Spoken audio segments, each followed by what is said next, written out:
Haur misiolariaren eguna, Zarautzen ospatu zen, bertso batzuk kantatu ostean ibilaldiari ekin zitzaion.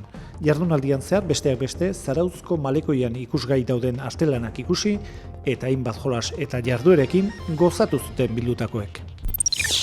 Donostiako Elizbarrutiak 25, 50 eta 60 urte betetzen dituzten apaizak omentzeko meza berezia ospatu zen seminarioan.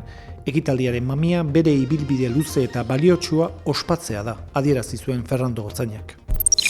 Idatzek Elizbarrutiko liburu denda, liburuaren egunean parte hartu zuen Donostiako Gipuzkoa plazan jarritako postuan. Jende asko hurbildu zen berritasunak ezagutzera. Rosa Tapiak idatzeko arduraduna dendaren berri ematen du YouTubeko gure kanalean topatuko duzen elkarrizketan.